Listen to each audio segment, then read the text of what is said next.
بسم الله الرحمن الرحيم وأصلي وأسلم على من بعث رحمة للعالمين. Alhamdulillah, chers frères et sœurs, nous louons Allah subhanahu wa ta'ala, celui-là qui a eu pitié de nous pour nous laisser en vie. Et nous continuons avec notre tafsir de la sourate al-Fatiha. Donc la fois dernière, nous avons parlé de Bismillah ar-Rahman ar-Rahim, Alhamdulillah Rabbil Alamin, ar-Rahman ar-Rahim. Il faut savoir que dans Alhamdulillah Rabbil Alamin, Allah subhanahu wa ta'ala, donc c'est loué, mais il nous apprend à le louer. Et quand il dit toutes les louanges conviennent, appartiennent et ne sont spécifiques à Allah, il a utilisé le nom Allah parce que ce nom-là rassemble tous les noms d'Allah. Sinon, si on devait utiliser chacun des noms d'Allah, cela allait faire beaucoup et ça allait être pénible.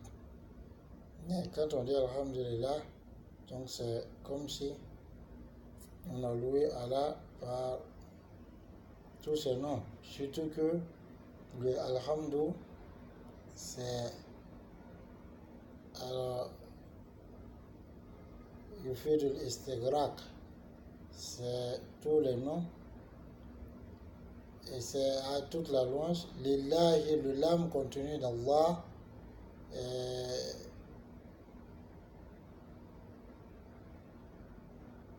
le lam contenu dans là qui est harf jar,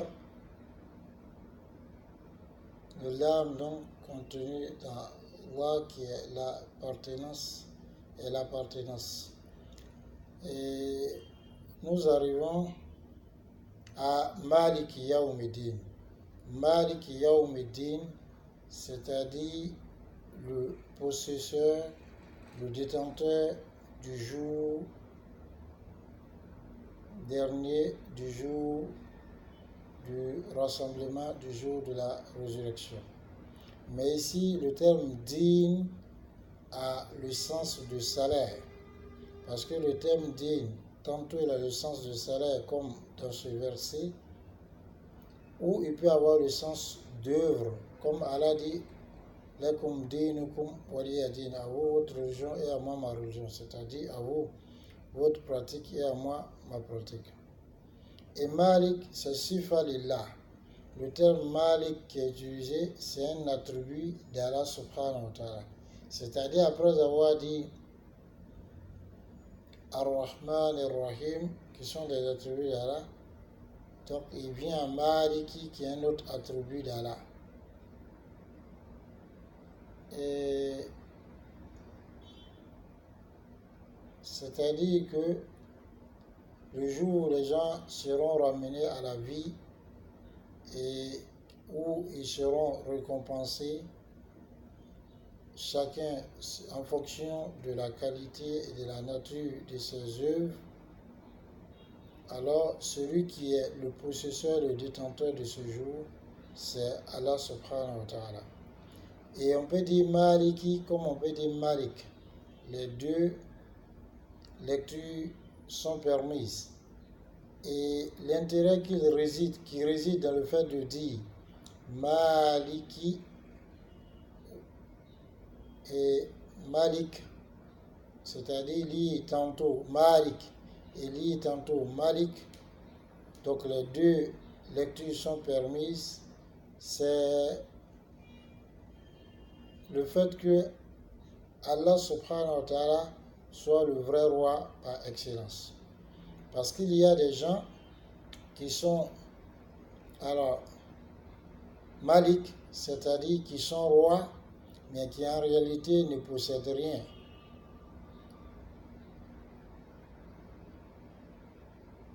Ils sont seulement rois, comme la reine d'Angleterre, par exemple. On dit elle est reine. Elle règne, mais elle ne gouverne pas. De même, il y a des gens qui sont possesseurs, mais ne sont pas rois, comme la plupart des gens. Ils possèdent des voitures, des maisons, tout ça, mais ils ne sont pas rois. Ils ne sont pas alors rois. Quant à Allah subhanahu wa ta'ala, il est à la fois roi et possesseur. Ce qu'il y a à retenir dans ce verset, ce passage, c'est que il faut confirmer à Allah subhanahu wa ta'ala Sifat al-Mulk wal-Malakut, l'attribut donc de la possession et de la royauté. Parce que tous les autres rois, les gens vont dire, mais pourquoi est-ce que Allah subhanahu wa ta'ala dit qu'il est le possesseur et détenteur du jour de la rétribution, alors qu'il y a d'autres personnes, alors que Allah subhanahu wa ta'ala est le possesseur des autres jours.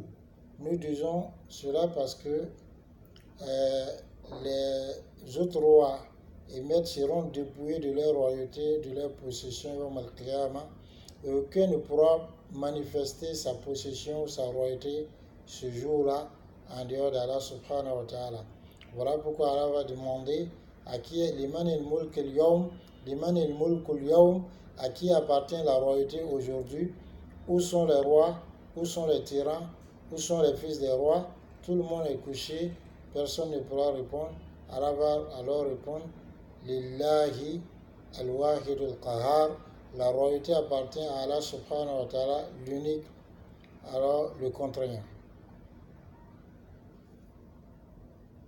Et voilà pourquoi on voit dans ce dunya des gens qui ont des semblants de possession et de royauté, des gens qui estiment, certains sionistes, qui estiment que leurs chefs, leurs rois sont ceux-là qui ont créé les cieux et la terre. C'est-à-dire, ils ne voient pas un autre créateur des cieux et de la terre, un autre possesseur et gouverneur des cieux et de la terre, si ce ne sont que leurs rois et leurs chefs. Alors que tout ceci va disparaître Yawm al-Qiyamah. Personne n'osera lever le petit doigt. Au contraire, ils vont même se cacher du fait qu'ils ont été rois en ce dunya. La deuxième des choses, c'est que ce verset confirme et atteste de la véracité de la vie après la mort, al-Ba'as, donc le retour à la mort et du salaire. Donc on va mourir, mais ce n'est pas fini, il y a la vie tombale et on va retourner à la vie pour ensuite obtenir nos récompenses. La troisième des choses, c'est qu'il y a dans ce verset alors une incitation à œuvrer pour ce jour, durant lequel les hommes recevront leur récompense. Et ça, c'est ce qui concerne Maliki Yawmiddin. Ensuite, nous arrivons à Iyyaka na'budu wa Iyyaka nasta'in. C'est toi seul que nous adorons et c'est à toi seul que nous demandons assistance. Ici, il y a taqdimu al-ma'moul al-amil, c'est-à-dire on a fait précéder, le COD a précédé le sujet. C'est-à-dire, ça allait être Na'budu Iyyak, nous adorons toi seul. Mais il dit, c'est toi seul que nous adorons. Ici, Yufidu al-Hasr, cela donc indique l'exclusivité. C'est-à-dire, nous n'adorons que toi seul. Donc, on n'adore pas autre chose en dehors de toi, Allah subhanahu wa ta'ala.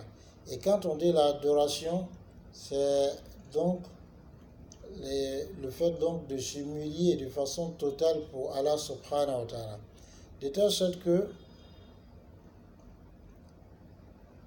tu verras les croyants, ils acceptent donc de traîner alors leur face là où on met les pieds, c'est-à-dire dans le sable, sur la terre, alors qu'ils n'accepteraient pas si on leur donnait tout n'importe quoi, donc de traîner,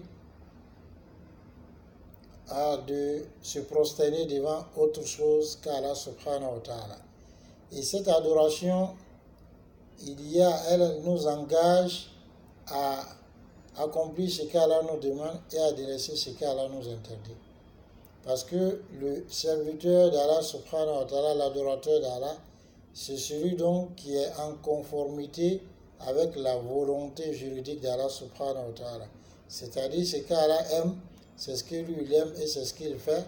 Et ce qu'Allah déteste, c'est ce qu'il déteste et c'est ce qu'il délaisse. Donc il n'est donc pas bon adorateur celui qui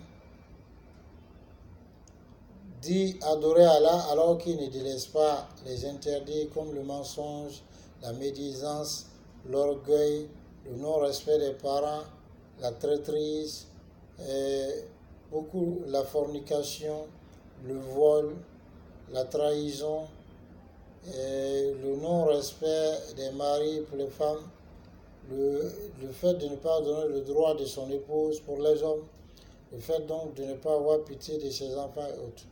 Donc n'est pas bon adorateur. De même, n'est pas bon adorateur celui qui n'accomplit pas ce qu'Allah lui demande d'accomplir tant qu'il peut, comme celui qui a la moyen de donner la zakat qui ne la donne pas, celui qui nous demande de prier, tu ne pries pas. Ben, si tu ne pries pas, en tout cas tu n'es pas musulman selon l'avis le plus authentique des savants, si tu ne pries pas du tout.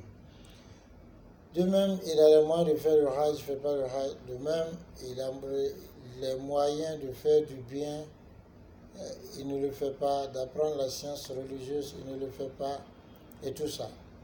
Les moyens d'aider autrui, il ne le fait pas. Les moyens, il doit souder les liens de parenté, il ne le fait pas, ainsi de suite. Gêner, il peut gêner, mais il ne le fait pas. Donc celui-là n'est pas bon adorateur. Wa iyyaka nasta'in, et c'est à toi seul que nous demandons assistance. Donc il y a en cela l'exclusivité de la demande de l'assistance à Allah subhanahu wa ta'ala. Et vous verrez que dans beaucoup d'endroits du Coran, Allah subhanahu wa ta'ala lie l'adoration à la pleine confiance en Allah qui est le tawakkul, ou alors l'adoration à la demande de l'assistance comme il a fait dans ce verset.